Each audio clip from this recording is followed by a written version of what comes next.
미들마치 제2권 제16장 조지 엘리엇 지음. 여자 안에 숭배받는 모든 것들을 그대 한 사람 안에서 나는 다 찾아요. 온 세상의 여인들이 줄 수 있는 것은 아름다움과 다정함 뿐이지만 그 둘을 다 지닌 이가 바로 그대죠. 타이크 씨를 병원에 급여를 받는 전담 담당 목사로 임명해야 하는가 하는 문제는 미들마치 사람들에게 꽤 뜨거운 화제였다. 그리고 리드 게이트는 그 이야기가 오르내리는 모습을 들으면서 이 마을에서 벌스트로드 씨가 행사하는 힘이 어느 정도인지를 상당히 잘 알게 되었다. 은행가는 분명히 이곳의 실세였다. 하지만 야당도 있었고 그를 지지하는 사람들 가운데서도 자기들 지지가 어디까지나 타협이 산물이라는 것을 내비치고 세상 돌아가는 이치와 특히 장사 속의 우연성이라는 것이 결국은 악마에게도 초를 들이밀어야 하는 상황을 요구한다고 솔직히 말하는 이들이 있었다. 벌스트로드 씨의 힘은 그가 이 지방 은행가로서 마을 상인들의 재정 상태를 거의 다 알고 그들의 신용을 좌우하는 손잡이를 쥐고 있기 때문만은 아니었다. 그의 권세는 동시에 다정하면서도 엄격한 자선 행위에 의해 더 단단히 보강되고 있었다. 그는 누구에게든 기꺼이 도움을 베풀었고 그 뒤의 결과를 또 엄격하게 지켜보았다. 그는 언제나 자기 자리에서 부지런히 일하는 사람으로서 마을의 각종 자선 사업을 맡아 운영하는데 가장 큰 몫을 차지하게 되었고 개인적인 자선도 세심하고 풍성했다. 그는 구두 수선공 태그의 아들을 견습으로 보내기 위해 많은 수고를 아끼지 않았고 태그가 교회에 잘 나가는지까지 살펴보았다. 그는 빨래하는 스트라이프 부인을 위해 그녀의 빨래 털을 두고 터무니없는 요구를 하는 스톱스를 상대로 나서서 그녀를 변호해 주었고 그와 동시에 스트라이프 부인에 대한 모함이 돌면 그 사실을 직접 조사해 보았다. 그가 소액으로 빌려주는 사적인 대여금도 매우 많았지만 그 전후 사정을 엄격하게 캐물었다. 이렇게 하면 사람은 이웃들의 희망과 두려움, 그리고 감사 속에 자기만의 영지를 쌓게 된다. 권력은 한번 그런 미묘한 영역에 뿌리를 내리면 스스로 번식하여 겉으로 보이는 수단에 비해 훨씬 과도하게 퍼져 나가게 마련이다. 벌스트로드 씨는 가능한 한 많은 권력을 얻어 그것을 하느님의 영광을 위해 사용해야 한다는 신념을 갖고 있었다. 그는 자기 동기를 잘 맞춰보려고 또 하느님의 영광이 무엇을 요구하는지를 분명히 하려고 속으로 치열한 싸움과 끝없는 논쟁을 거쳤다.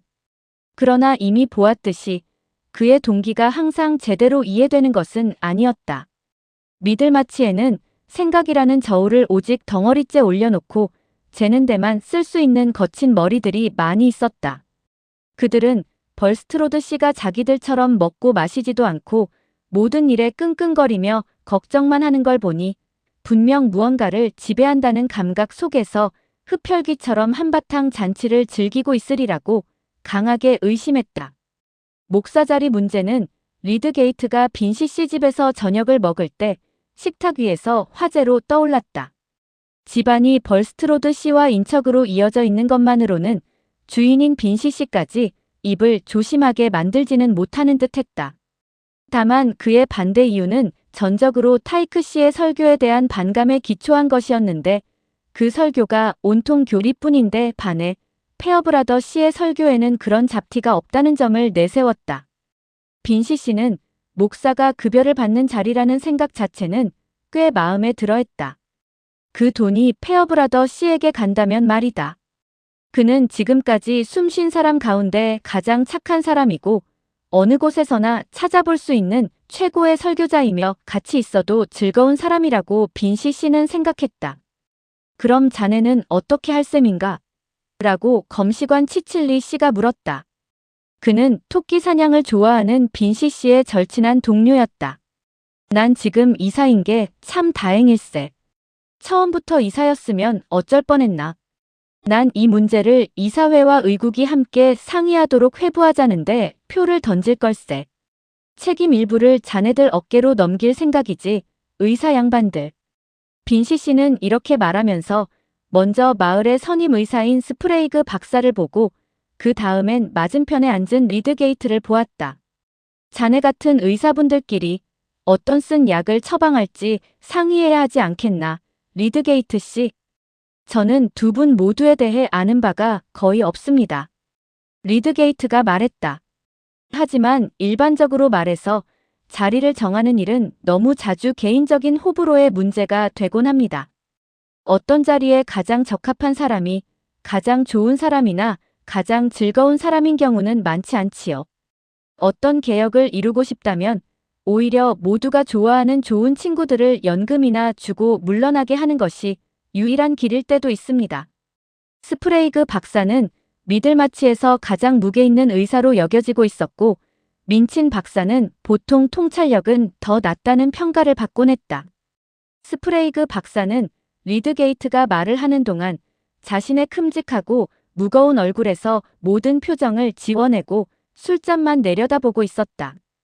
이 젊은이에 대해 문제가 되거나 의심스럽지 않은 것들, 이를테면 외국 사상에 대해 약간 잘난 체하는 태도라든가 선배들이 이미 정하고 잊어버린 것들을 다시 흔들려고 드는 성향 같은 것들은 그의 입장에서는 반가울 리가 없었다. 그의 위치는 적어도 한 권은 자기 것이라고 표시의 송아지 가죽 표지로 장정된 뇌막염에 관한 논문으로부터 시작된 지 이미 30년이나 된 것이었기 때문이다. 내가 보기에도 스프레이그 박사에게는 어느 정도 동정심이 간다. 자기 자신에 대한 만족감은 어떤 과세도 받지 않는 재산과 같아서 누가 그 가치를 깎아내리려 할 때 정말 기분이 나쁜 법이다. 그러나 리드게이트의 말은 식탁에 둘러앉은 사람들의 마음에는 그다지 와닿지 않았다. 내 마음대로 할 수 있다면 어디에도 불쾌한 사람은 앉히지 않을 거요. 빈시 씨가 말했다. 개혁이니 뭐니 하는 소리 집어치우시오. 치칠리 씨가 말했다. 세상에서 그보다 더한 헛소리는 없습니다. 개혁이라는 말이 나오면 결국은 새 사람을 끼워 넣기 위한 술수라는 뜻이지요. 리드게이트 씨, 혹시 낸시 쪽 사람은 아니겠지요? 검시관 자리를 법률가 손에서 빼앗아 가려고 하는 부류 말입니다. 방금 하신 말로 보면 그쪽에 가까워 보이는군요. 나는 워클리라는 사람을 싫어합니다. 스프레이그 박사가 끼어들었다. 그 누구보다도요. 그는 나쁜 속셈을 가진 사람입니다. 우리 직업의 품위를, 즉 런던의 여러 대학에 의해 지탱되고 있는 그 품위를 희생시키면서까지 자기 이름을 알리려 들지요. 그런 사람도 있습니다.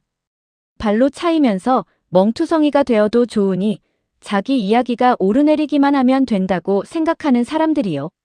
하지만 워클리가 옳은 말을 할 때도 있습니다.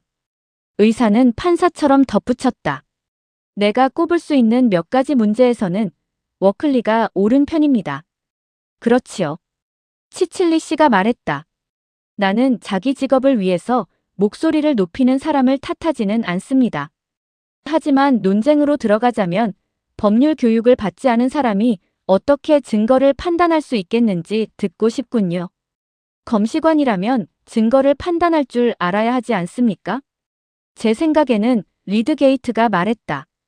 법률 교육은 다른 종류의 지식이 필요한 문제에서는 오히려 그 사람을 더 무능하게 만들 뿐입니다. 사람들은 증거라는 것을 마치 눈가리개를 한 정의의 여신이 저울로 달 수 있는 것처럼 말합니다. 하지만 어떤 특정한 분야에서 무엇이 좋은 증거인지 판단하려면 먼저 그 분야를 잘 알고 있어야 합니다. 의사가 해부를 할 줄 모르면서는 안 되듯이 말입니다. 법률가가 부검을 할 때 노파보다 나을 게 뭐가 있습니까? 독이 어떤 식으로 작용하는지 그는 어떻게 압니까? 시를 잘 분석하는 것이 감자 농사 수학을 잘 분석하는 법을 가르쳐 준다는 것만큼이나 말이 안 됩니다. 검시관이 부검을 직접 하는 것이 아니라 의학 전문 증인의 증언을 듣는 것이 일이라는 사실은 알고 계시겠지요? 치칠리 씨가 약간 비웃듯이 말했다. 그 의학 증인이 검시관만큼이나 무식한 경우도 많습니다. 리드게이트가 말했다. 의학과 법이 만나는 문제를 의학 증인의 지식 수준이 우연히 괜찮기를 기대하는 식으로 맡겨두어서는 안 됩니다. 검시관이란 사람은 무식한 개업이가 스트리크닌이 위벽을 녹여버립니다라고 말한다고 해서 그것을 고지곳대로 믿는 사람이 되어서는 안 됩니다. 리드 게이트는 치칠리 씨가 국왕의 검시관이라는 사실을 잠시 잊고 있었고 무심코 말을 맺었다. 스프레이그 박사님은 제 말에 동의하시지 않습니까? 일정 부분에서는 그렇지요. 인구가 많은 지역이나 대도시에서는 말입니다. 의사가 대답했다. 하지만 이 지방이 내 친구 치칠리의 서비스를 잃게 되는 날이 오기까지는 오래 걸리기를 바랍니다. 설령 우리 직업에서 손꼽히는 인물이 그 자리를 잇게 되더라도 말이지요. 빈시 씨도 나와 같은 생각일 겁니다. 그렇습니다. 토끼 사냥을 잘하는 검시관이 좋지요. 빈시 씨가 흥겹게 말했다. 내 생각에는 법률가가 제일 안전합니다. 모든 것을 다 알 수는 없으니까요. 대부분의 일은 하느님의 섭리입니다. 독살 같은 경우에도 정말 중요한 건 결국 법이지요. 자, 이제 우리도 안방으로 가서 여인들과 합류합시다. 리드 게이트는 속으로 생각했다. 치칠리 씨가야말로 위벽에 대한 편견이 없는 검시관일지도 모른다고. 그러나 그는 누구를 콕 집어서 말할 생각은 없었다. 이것이 바로 미들마치의 좋은 집안 사회에서 지낼 때 겪게 되는 어려움 중 하나였다. 어떤 급여 직책의 지식이 필요하다고 강조하는 것 자체가 위험한 일이었다. 프레드 빈시는 이미 리드 게이트를 잘난 체한다고 불렀고 이제 치칠리 씨는 그를 귀가 쫑긋 선 젊은이처럼 생각할 기세였다. 특히 그가 응접실에서 로저먼드에게 아주 상냥해 보였기 때문이다. 그는 빈시 부인이 찻잔을 돌리고 있는 틈을 타 로저먼드를 단둘이 쉽게 독차지했다. 빈시 부인은 집안의 그 어떤 살림일도 딸에게 넘기지 않았다. 풍성한 살결과 목에서 살짝 떠있는 분홍 리본 두 줄이 나풀거리며 남편과 아이들에게 환하게 대하는 그녀의 얼굴과 태도는 빈시 집안의 가장 큰 매력 가운데 하나였다. 딸에게 반하기가 더 쉬워지는 배경이기도 했다. 빈시 부인에게는 꾸밈없고 거슬리지 않는 약간의 촌스러움이 있었는데 그 덕분에 로저먼드의 세련됨은 더욱 도드라져 보였다. 그것은 리드 게이트가 예상한 것보다 더 세련된 것이었다. 분명 발이 작고 어깨선이 완벽하게 잘 빠진 것도 세련된 태도에 도움이 된다. 또 입술과 눈꺼풀의 곡선이 훌륭한 말을 따라 나올 때 그 말은 놀라울 만큼 더 완벽하게 느껴진다. 로저먼드는 그런 말을 할 줄 알았다. 그녀는 재치가 있었고 유머를 제외한 모든 말투를 잽싸게 잡아채는 그런 종류의 영리함을 지니고 있었다. 다행히도 그녀는 농담을 시도하려 들지 않았다. 어쩌면 그것이 그녀의 영리함을 보여주는 가장 분명한 표시였을 것이다. 둘은 자연스럽게 이야기를 시작했다. 리드 게이트는 며칠 전 스톤코트에서 그녀가 노래할 때 자신이 듣지 못한 것을 아쉬워했다. 파리에서 지내던 마지막 시기에는 음악을 들으러 가는 것만이 제가 스스로에게 허락한 유일한 즐거움이었습니다. 음악을 공부하신 적이 있으신가요? 로저먼드가 물었다. 아니요. 저는 새들이 내는 음표는 꽤 많이 알고 귀로 익힌 선율도 많습니다. 하지만 전혀 모르는 음악, 어떤 이론도 없이 듣는 음악이 저를 기쁘게 합니다. 제 감정을 움직입니다. 세상 사람들은 손만 뻗으면 닿는 이런 즐거움을 왜 더 잘 활용하지 않는지 모르겠습니다. 참 어리석지요. 네, 미들마치는 정말 음악이라고는 없는 곳이 될 거예요. 제대로 된 연주자들이 거의 없거든요. 제가 아는 남자들 가운데 노래를 제대로 부를 줄 아는 사람은 두 분뿐이에요. 리듬만 맞춰 우스운 노래를 부르는 게 유행이겠지요. 선율은 듣는 사람의 상상에 맡기고 마치 북을 두드리듯 박자만 맞추는 식으로요. 아, 보이어 씨 노래를 들어보셨군요. 로저먼드가 드물게 짓는 미소를 지으며 말했다. 하지만 이렇게 말하면 우리가 이웃들을 너무 나쁘게 이야기하는 셈이네요. 리드 게이트는 이 아름다운 존재가 얼마나 사랑스러운지 생각하느라 자기가 대화를 이어가야 한다는 사실을 거의 잊고 있었다. 그녀가 입고 있는 옷은 마치 가장 옅은 푸른 하늘로 만든 것처럼 보였다. 그녀 자신은 흠 하나 없는 금발이었고 마치 엄청나게 큰 꽃이 막 꽃잎을 열어 그 안에서 그녀를 드러낸 것 같았다. 그런데도 그 어린아이 같은 금발이 준비된 스스로를 잘 다스리는 우아함과 함께 나타나고 있었다. 리드게이트는 로라를 기억한 이후로 눈만 크게 뜨고 말없이 있는 여성에게는 더 이상 끌리지 않았다. 신성한 암소 같은 타입은 이제 그의 마음을 움직이지 못했다. 로저먼드는 그와 정반대의 존재였다. 그는 잠시 넋을 놓았다가 다시 정신을 다잡았다. 오늘 밤 음악을 들려주시겠습니까? 원하신다면 제 연습하는 걸 들려드릴게요. 로저먼드가 말했다. 아버지가 분명 노래를 하라고 하실 거예요. 다만 저는 파리에서 최고의 성악가들을 들으신 분 앞에서 노래를 해야 한다고 생각하면 떨릴 것 같아요. 저는 제대로 된 음악을 많이 들어본 적이 없거든요. 런던에도 한 번밖에 가본 적이 없고요. 다만 성 베드로 교회의 오르간 연주자분이 꽤 실력자라 지금도 그분께 계속 배우고 있어요. 런던에서는 무엇을 보셨나요? 별로 많이 보지는 못했어요. 좀 더 속이 훤한 소녀라면 뭐든 볼 수 있는 건 다 봤죠. 라고 말했겠지만 로저먼드는 그렇게 말하지 않았다. 시골에서 갓 올라온 소녀들이라면 누구나 데려가는 그런 흔한 곳들만 좀 봤어요. 스스로를 그런 시골 소녀라고 부르시나요? 리드게이트가 자신도 모르게 감탄이 섞인 눈길로 그녀를 바라보며 물었다. 그 눈빛이 로저먼드를 기쁘게 만들어 그녀는 얼굴을 붉혔다. 그러나 표정은 그저 차분했다. 그녀는 긴 목을 약간 돌리고 늘 그렇듯 멋지게 따올린 머리를 만졌다. 마치 새끼 고양이가 앞발을 드는 것 같은 귀여운 습관이었다. 물론 로저먼드가 고양이와 닮았다는 뜻은 아니다. 그녀는 어려서부터 붙잡혀 레먼 부인의 학교에서 교육받은 요정 같은 존재였다. 제 머릿속은 정말 아직 덜 여물었어요. 그녀가 곧바로 말했다. 미들마치에서는 그럭저럭 통하는 것 같긴 하지만요. 오래된 이웃들과 이야기하는 건 하나도 무섭지 않아요. 하지만 박사님과 얘기하는 건 솔직히 조금 겁나요. 재능 있는 여자는 대개 우리 남자들보다 더 많은 것을 압니다. 다만 그 지식의 종류가 다를 뿐이지요. 저는 당신께서도 제게 1000가지쯤은 가르쳐 주실 수 있을 거라고 확신합니다. 마치 아주 아름다운 새가 곰에게 서로 말이 통하기만 한다면 많은 것을 가르쳐 줄 수 있는 것처럼요. 다행히도 남자와 여자 사이에는 공통 언어가 있으니 곰들도 가르침을 받을 수 있지요. 프레드가 또 엉망으로 두드리기 시작했네요.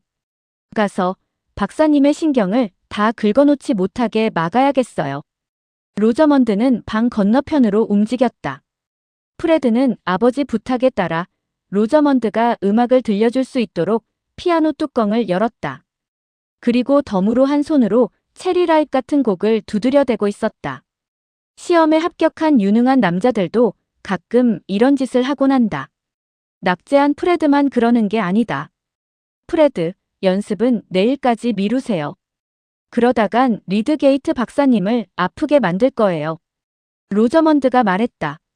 박사님은 귀가 예민하시거든요. 프레드는 웃으며 곡을 끝까지 쳤다. 로저먼드는 다시 리드게이트 쪽을 향해 부드럽게 웃으며 말했다. 보시다시피 곰들이라고 해서 항상 가르침을 받는 건 아니네요. 자, 로지. 프레드가 의자에서 벌떡 일어나 피아노 의자의 높이를 돌려 올려주며 말했다. 그는 곧 멋진 시간을 누릴 거라는 기대에 부풀어 있었다. 신나는 곡들부터 좀 들려줘. 로저먼드는 아주 훌륭하게 연주했다. 그녀가 다닌 레먼 부인의 학교는 한 지방 도시의 성과 성당을 통해 옛 역사를 간직한 이름난 고장 근처에 있었다. 그곳의 음악 선생님은 여기저기 지방 도시에서 드물게 보이는 정말 훌륭한 음악가였다.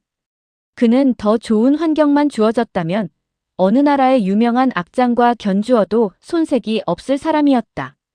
연주자로서의 본능을 가진 로저먼드는 그 선생님의 연주 방식까지 그대로 흡수해 고전적인 곡들을 웅장하게 풀어내면서도 회중시처럼 정확하게 되풀이해냈다. 처음 듣는 사람에게는 거의 놀라울 정도였다. 로저먼드의 손가락 끝에서 숨겨진 영혼이 흘러나오는 것처럼 보였다. 그리고 실제로도 그랬다. 영혼이란 늘 메아리 속에서 다시 살아나는 법이고 모든 훌륭한 표현 뒤에는 그것이 단지 해석자의 활동뿐이라 해도 어딘가에서 비롯된 능동성이 있기 마련이니까. 리드게이트는 완전히 사로잡혔다. 그는 그녀가 특별한 존재라는 믿음을 갖기 시작했다. 생각해보면 겉으로는 불리해 보이는 환경 속에서도 자연의 희귀한 결합이 나타나는 일을 그리 놀라워할 필요는 없었다. 그런 것들이 어디에 나타나든 눈에 잘 띄지 않는 조건들에 의존하고 있다는 점은 마찬가지니까. 리드게이트는 그녀를 뚫어지게 바라보며 앉아 있었고 일어나 칭찬을 늘어놓는 일은 다른 사람들에게 맡겼다. 그의 감탄은 이제 더 깊어졌기 때문이다. 그녀의 노래는 연주만큼 특별하지는 않았지만 역시 잘 훈련되어 있었고 잘 조율된 종소리처럼 듣기 좋았다. 물론 그녀가 부르는 노래는 달빛 아래서 만나죠. 난 이곳저곳 떠돌았네 같은 유행가들이었다. 사람은 누구나 자기 시대의 유행을 조금은 나눠 갖게 마련이고 항상 고전이기만 한 존재는 옛사람들 뿐이니까. 하지만 로저먼드는 검은 눈동자의 수정 같은 노래도 감동 있게 부를 수 있었고 하이든의 짧은 노래들이며 당신들은 알고 있나요? 때려요. 제발 때려요 같은 오페라 아리아도 소화해냈다. 그녀에게 필요한 건 그냥 듣는 사람들이 무엇을 좋아하는지 아는 것뿐이었다. 아버지인 빈시 씨는 둘러앉은 사람들의 감탄을 보며 흐뭇해했다. 어머니는 아직 큰 걱정거리가 없던 니오베처럼 앉아 막내딸을 무릎에 올려놓고 음악에 맞춰 아이의 손을 부드럽게 위아래로 흔들고 있었다. 프레드는 평소에는 로지에 대해 회의적인 말을 종종 하면서도 그녀의 연주를 들을 때만은 완전히 충성스러운 태도로 귀를 기울였다. 그 역시 피리로 같은 연주를 해보고 싶다는 생각을 했다. 리드게이트가 미들마치에 온 뒤로 보아온 집들 중 이 집은 가장 즐거운 가족 모임을 보여주고 있었다. 빈신에는 즐거움을 맞이할 준비가 되어 있었고 모든 근심거리를 밀어내며 인생이란 즐거운 제비뽑기 같은 것이라고 믿고 있었다. 그 덕분에 이 집은 그 시절 대부분의 지방 도시들에서는 찾기 어려운 특징을 지니고 있었다. 그때 복음주의 신앙이 지방 도시에서 겨우 명맥을 유지하던 몇 안 되는 오락거리들마저도 마치 전염병처럼 의심의 눈길로 바라보게 만들고 있었기 때문이다. 하지만 빈신의 집에는 언제나 카드놀이가 있었고 카드 테이블은 지금도 준비가 되어 있었다. 그 때문에 음악이 끝나기만을 못내 기다리는 사람들도 몇 있었다. 음악이 끝나기 전에 페어브라더 씨가 들어왔다. 그는 가슴이 넓고 키는 그다지 크지 않은 40살가량의 잘생긴 남자였다. 입고 있는 검은 옷은 많이 해져 있었지만 눈빛만큼은 탄탄하고 밝았다. 그는 마치 방 안에 빛이 한 겹 바뀌는 것처럼 들어왔다. 그는 방을 나가려던 어린 루이자를 붙잡고 아버지 같은 농담으로 붙들어 세운 뒤 모두에게 각각 따로 반가운 인사를 건넸다. 그리고는 지금까지의 저녁 동안 이루어진 대화보다 더 많은 말을 10분도 안 되는 시간에 쏟아내는 것처럼 보였다. 그는 리드게이트에게 자신에게 놀러오기로 한 약속을 꼭 지키라고 말했다. 박사님을 그냥 보내드릴 수는 없습니다. 보여드려야 할 딱정벌레들이 있거든요. 우리 같은 수집가들은 새로운 사람을 보면 그 사람이 우리가 가진 것들을 다 보고 갈 때까지는 관심을 거둘 수가 없답니다. 하지만 그는 곧 카드 테이블 쪽으로 돌아가 손을 비비며 말했다. 이제 진지해집시다. 리드게이트 박사님은 카드 안 하시지요? 아, 이런 건 아직 너무 젊고 가벼우신가 보군요. 리드게이트는 마음속으로 생각했다. 벌스트로드 씨가 그토록 불편해하는 그 목사가 결국 이 집 같은 학문적인 냄새가 별로 나지 않는 곳을 꽤 편안한 피난처로 삼고 있는 모양이군. 그는 그 이유를 어느 정도 이해할 수 있을 것 같았다. 집 안가득한 좋은 분위기, 부모와 자녀들의 보기 좋은 얼굴, 그리고 머리를 쓸 필요 없이 시간을 보낼 수 있는 여러 가지 도구들이 특별히 여가를 다른데 쓸 데가 없는 사람들에게는 분명 매력적으로 느껴질 수 있었다. 방 안에서는 모두가 붉고 즐거워 보였고 모건 양만 예외였다. 그녀는 까무잡잡하고 활기 없고 체념한 기색이 역력했다. 빈씨 부인이 늘 말하듯 가정교사라면 딱 저런 사람이 어울리지 싶은 사람이었다. 리드게이트는 자신이 이런 집에 자주 찾아오게 될 생각은 없었다. 이런 모임에 저녁 시간을 쓰는 것은 참으로 아까운 일이었다. 이제 로저먼드와 이야기를 조금 더 나누었으니 적당한 핑계를 대고 돌아가야겠다고 마음먹었다. 박사님은 미들마치를 별로 좋아하지 않게 되실 거예요. 휘슬 치는 사람들이 자리를 잡았을 때 로저먼드가 말했다. 우리는 사실 너무 따분한 곳이거든요. 박사님은 전혀 다른 환경에 익숙하셨잖아요. 시골 도시는 어디나 비슷하지 않겠습니까? 리드게이트가 말했다. 하지만 사람들이 자기 고장을 다른 어떤 곳보다 더 따분하다고 믿는 경향이 있다는 건 이미 느꼈습니다. 저는 미들마치를 있는 그대로 받아들이기로 마음먹었고 이 마을도 저를 같은 식으로 받아들여주면 고맙겠다고 생각합니다. 이미 제 기대보다 훨씬 큰 매력을 몇 가지 발견하기도 했고요. 팁턴이나 로익 쪽으로 말을 타고 나가는 길들을 말씀하시는 거겠죠. 다들 그쪽은 좋아하니까요. 로저먼드가 담담하게 말했다. 아니요. 저는 그보다 저에게 훨씬 더 가까운 것을 말했습니다. 로저먼드는 자리에서 일어나 손에 짜던 그물을 집어들었다. 그리고는 물었다. 춤은 좋아하시나요? 사실 똑똑한 분들이 춤을 추는 것을 저는 본 적이 별로 없어서요. 허락만 해주신다면 저는 당신과 춤을 추겠습니다. 아, 로저먼드는 약간 사양하는 듯한 웃음을 지었다. 그냥 가끔 춤추는 모임이 있는데 거기에 초대를 받으시면 기분 나빠하시지는 않을까 궁금해서 여쭤본 거예요. 제가 방금 말한 조건이라면 전혀 문제가 되지 않겠지요. 이 대화를 한 뒤 리드게이트는 이제는 정말 떠나야겠다고 생각했다. 그러나 카드 테이블 쪽으로 가다가 페어브라더 씨의 카드놀이에 흥미가 생겨 그만 서서 지켜보게 되었다. 그의 실력은 대단했고 얼굴 또한 영리함과 온화함이 묘하게 섞여 있는 인상이었다. 밤 10시가 되자 미들마치의 관습대로 늦은 간식이 상에 올라오고 펀치를 마시는 시간이 되었다. 하지만 페어브라더 씨는 물 한 잔만 마셨다. 그는 계속 이기고 있었고 카드 게임을 새로 시작하지 못할 이유도 보이지 않았다. 결국 리드게이트가 먼저 자리를 떠났다. 하지만 아직 11시가 되지 않았기 때문에 그는 맑은 밤 공기를 쐬며 페어브라더 씨의 교회인 성 보톨프 성당의 탑 쪽으로 걸어가 보기로 했다. 성당은 별빛을 배경으로 어둡고 네모지며 거대한 모습으로 서 있었다. 그것은 미들마치에서 가장 오래된 교회였지만 교구 목사 자리의 수입은 연간 겨우 400파운드 정도에 지나지 않았다. 리드게이트는 그 이야기를 들은 적이 있었고 지금은 페어브라더 씨가 카드에서 따는 돈을 신경 쓰는지 그가 그 점을 어떻게 생각하는지 궁금해졌다. 저 사람은 참 괜찮은 사람처럼 보이는데 벌스트로드가 나름대로 이유가 있어서 그를 불편해하는 걸지도 모르지. 벌스트로드 씨가 대체로 정당한 사람이라는 것이 사실로 드러난다면 리드게이트에게는 많은 일이 더 쉬워질 터였다. 그의 종교 교리가 나와 무슨 상관이지? 그가 좋은 생각 몇 가지를 같이 갖고 있다면 그걸로 됐지. 이 세상에 있는 머리는 있는 대로 써야지.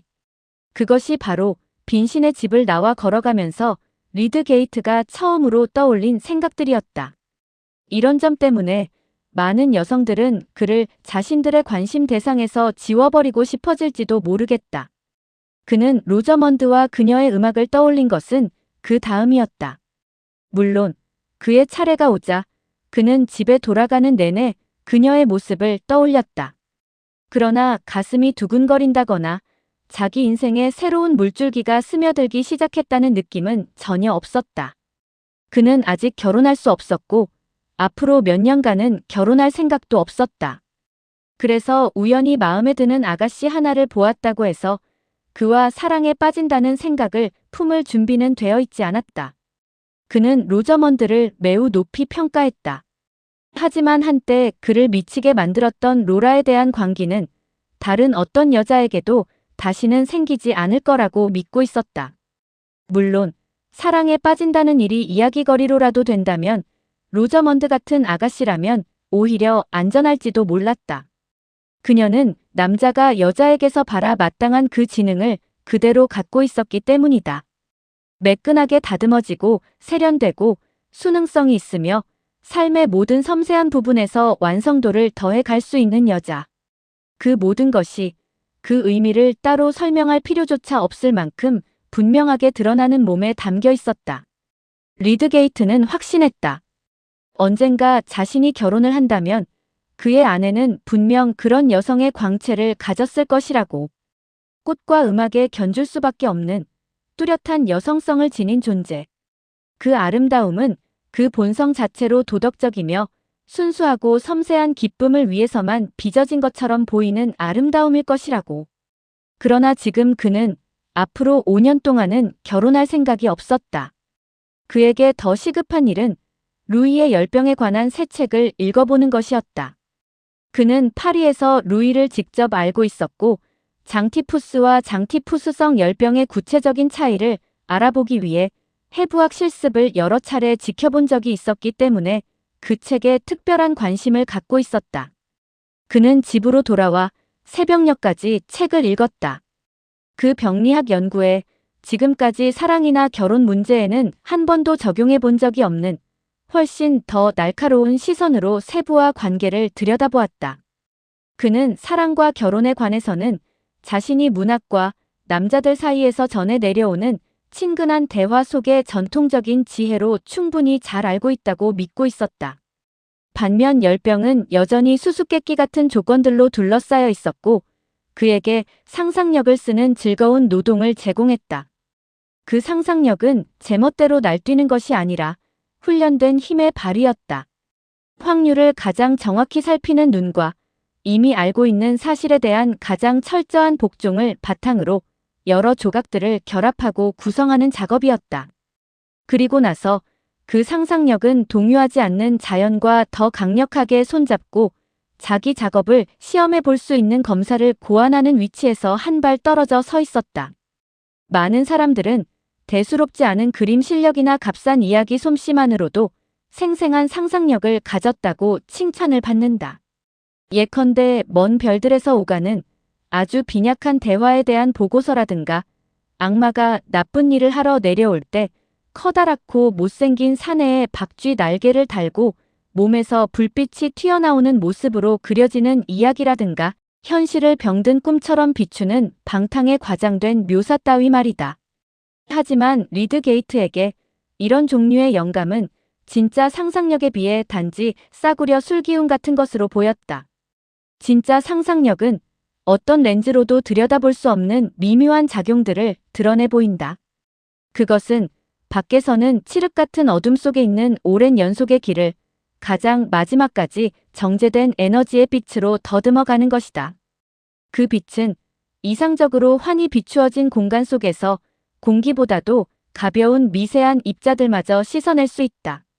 리드게이트는 무지가 편안하게 눕고 쉴 수 있는 값싼 발명들은 모두 내던져버렸다. 그는 연구의 눈 그 자체인 힘든 발명에 매혹되어 있었다.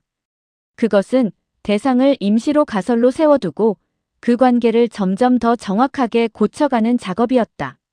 그는 인간의 고통과 기쁨을 미리 준비하는 그 미세한 과정들의 어둠을 꿰뚫어 보고 싶어 했다. 고통과 광기와 범죄가 처음 숨어드는 보이지 않는 통로들을 찾아내고 싶어 했다. 행복하거나 불행한 의식의 성장을 결정하는 섬세한 균형과 전환점을 찾아내고 싶어 했다. 그는 책을 덮고 다리를 난로불 쪽으로 뻗은 뒤 손을 머리 뒤로 깍지 낀 채 기대어 앉았다. 특정한 대상을 집중적으로 살피던 생각이 그것이 우리 전체 삶의 나머지와 어떻게 연결되어 있는지에 대한 온몸으로 느끼는 감각으로 번져가는 즐거운 여운 속에서였다. 마치 격렬하게 헤엄치다가 더 이상 힘이 부족하지 않은 상태에서 등을 대고 누워 물 위에 가만히 떠 있는 것 같은 기분이었다. 리드게이트는 자신의 연구에 승리감에 가까운 기쁨을 느꼈고 자신처럼 행운 좋게 이 직업을 택하지 못한 다른 남자들을 어쩌면 조금 불쌍하게 여겼다. 내가 어릴 때 그 방향으로 방향을 틀지 않았더라면 지금쯤 어디 시시한 집마차 끄는 일이나 하며 평생 눈가리개를 쓰고 살았겠지. 최고 수준의 지적 긴장을 요구하지 않는 직업이라면 나는 어느 것에도 만족하지 못했을 거야. 하지만 동시에 이웃들과 따뜻하게 접촉할 수 있어야 해. 그런 면에서는 의향만한 직업이 없지. 과학의 가장 깊은 곳을 건드리는 삶을 살면서도 동네의 고집 센 노인들과 친구가 될 수 있으니까. 목사에게는 그게 좀 더 어려운 일일 거야. 페어브라더는 좀 특이한 경우고. 이 마지막 생각은 빈신의 집과 그날 저녁의 장면들을 다시 떠올리게 했다. 그 그림들은 그의 머릿속을 즐겁게 떠돌았고 그는 잠자리 촛불을 들 때 유쾌한 기억을 떠올릴 때 저절로 지어지는 약간의 미소를 입가에 띠게 되었다. 그는 열정적인 남자였지만 지금 그의 열정은 전적으로 자신의 일에 대한 사랑과 자신의 삶을 인류의 더 나은 삶에 기여하는 요소로 인정받고자 하는 야심 속에 흡수되어 있었다. 소박한 시골 개업으로 시작했지만 결국엔 과학의 영웅이 된 다른 이들처럼 말이다. 불쌍한 리드게이트여. 아니면 불쌍한 로저먼드라고 해야 할까? 둘은 서로 전혀 모르는 세계 속에 살고 있었다. 리드게이트는 자신이 로저먼드에게 깊이 생각할 대상이 되었다는 사실을 전혀 떠올려 보지 못했다. 로저먼드에게는 결혼을 몇 년 뒤로 미루어야 할 어떤 이유도 없었고 또 병리학 연구처럼 마음을 다른데 빼앗아줄 거리도 없었다. 그래서 그녀의 마음은 대부분의 소녀들의 삶에서 큰 부분을 차지하는 되새김질 습관으로 가득 차 있었다. 누군가의 표정과 말투, 한마디 한마디를 마음속에서 계속 반복해보는 습관 말이다. 리드게이트는 자신이 아름다운 아가씨에게 남자로서 피할 수 없는 정도 이상의 감탄과 칭찬을 담아 바라보고 말을 건 적은 없다고 생각했다. 게다가 그녀의 음악을 즐긴 것도 거의 침묵 속에 머물러 있었다고 여겼다. 그녀가 그 정도 실력을 지녔다는 사실이 자신에게 얼마나 놀라운 일이었는지 그 말을 무심코 꺼내는 것이 신뢰가 될까 두려웠기 때문이다. 그러나 로저먼드는 그가 보인 모든 눈길과 말을 다 기록해 두었고 그것들을 이미 마음속에서 만들어 놓은 연애 소설의 첫 장면으로 받아들였다. 앞으로 전개와 절정이 어떻게 이어질지 미리 알고 있을수록 그 첫 장면의 가치는 더 높아지는 법이다. 로저먼드의 이야기 속에서는 주인공 남자의 내면이나 세상 속에서의 진지한 역할에 대해 깊이 상상할 필요가 없었다. 당연히 그는 직업이 있을 것이고 머리도 좋고 외모도 어느 정도는 훌륭할 것이다. 하지만 리드게이트에 관한 가장 흥미로운 사실은 그가 집안이 좋은 남자라는 점이었다. 그것은 미들마치의 다른 구혼자들과 그를 구별해 주었고 결혼을, 자신의 신분을 한 단계 끌어올리고 미들마치 사람들을 깔보는 군 지역 상류층과 조금 더 가까워지는 수단으로 보이게 만들었다. 로저먼드는 품위의 가장 옅은 향기조차도 섬세하게 알아차리는 영리함을 가지고 있었다. 예전에 그녀가 부룩자매가 삼촌을 따라 지방 재판에 와서 귀족들 사이에 앉아있는 것을 본 적이 있었다. 그때 그녀는 그 자매들이 수수한 옷을 입고 있었음에도 부러움을 숨기지 못했다. 리드게이트를 집안이 좋은 남자로 상상하는 것이 그에 대한 애정의 설렘과 무관하다고 생각된다면 나는 당신에게 비교하는 능력을 조금 더 잘 써보라고 부탁하고 싶다. 빨간 제복과 어깨 장식이 사람의 마음에 어떤 영향을 미쳐왔는지 곰곰이 생각해보라는 뜻이다. 우리의 열정은 각각 따로 잠긴 방 안에서 사는 것이 아니라 작은 생각들 몇 벌만 걸쳐 입고 같은 밥상에 둘러앉아 서로 나누어 먹는다. 각자 자기 입맛대로 공통 창고에서 먹을 것을 꺼내 먹는 것이다. 실제로 로저먼드는 테르셔스 리드게이트라는 사람 그 자체보다는 그가 자기와 어떤 관계를 맺게 될지를 더 생각하고 있었다. 그리고 대부분의 젊은 남자들이 자신을 사랑하고 있거나 곧 사랑하게 될 거라는 말을 듣고 잘하는 소녀라면 리드게이트만은 그 예외일 거라고 굳이 의심할 이유가 없었다. 그녀가 그에 대해 더 많이 신경 쓸수록 그의 눈길과 말은 다른 남자들의 것보다 더 큰 의미를 띠게 되었다. 그녀는 그것들을 꼼꼼히 떠올려 보았고 또 자신의 모습과 태도, 말과 감정, 온갖 세련됨을 하루 종일 하나도 흐트러지지 않도록 더 열심히 가다듬었다. 그래서 이제껏 자신이 경험해보지 못한 수준의 감탄을 리드게이트에게서 받아내고 싶어 했다. 로저먼드는 자기 마음에 들지 않는 일은 절대 하지 않는 성격이었지만 그렇다고 해서 게으른 사람은 아니었다. 오히려 열심히 움직였다. 지금 그녀는 풍경화와 장터술의 그림, 친구들의 초상화를 부지런히 그리고 있었고 음악 연습도 게을리 하지 않았다. 아침부터 저녁까지 스스로 생각하는 완벽한 숙녀의 기준을 하나도 놓치지 않으려 애쓰며 살고 있었다. 그녀의 의식 속에는 늘 관객이 있었다. 바로 자기 자신이다. 그 관객에게 연기를 보여주듯 한시도 흐트러지지 않으려 했다. 여기에 더해 집에는 늘 여러 손님들이 드나들었으니 그들 역시 때때로 변덕스러운 외부 관객이 되어주었다. 그녀는 또 틈날 때마다 유명한 소설들을 읽었고 두 번째로 좋은 소설들도 읽었다. 그리고 시도 많이 외워두었다. 그녀가 가장 좋아하는 시는 랄라 루크였다. 세상에서 가장 좋은 아가씨지. 누구든 저 아이를 아내로 얻는 사람은 행복할 거야. 빈시집을 찾는 나이든 신사들은 이렇게 말하곤 했다. 한 번 퇴짜를 맞은 청년들도 다시 한번 도전해볼까 하는 생각을 했다. 경쟁자가 빽빽이 들어찬 도시와 달리 시골 마을에서는 그런 일이 흔했다. 하지만 플림데일 부인은 로저먼드가 너무 지나치게 교육을 받았다고 생각했다. 결혼만 하면 지금까지 배운 것들을 다 내려놓게 될 텐데 그런 재주들이 무슨 소용이냐는 것이었다. 반면 벌스트로드 씨의 아내이자 로저먼드의 고모는 오빠네 가족에 대한 자매로서의 애정을 품고 있었다. 그녀에게는 로저먼드에 대해 두 가지 간절한 바람이 있었다. 하나는 로저먼드가 조금 더 진지한 성향을 보여주었으면 하는 것이었고 다른 하나는 그녀의 생활 습관에 걸맞은 부를 지닌 남편을 만나기를 바라는 것이었다. 마침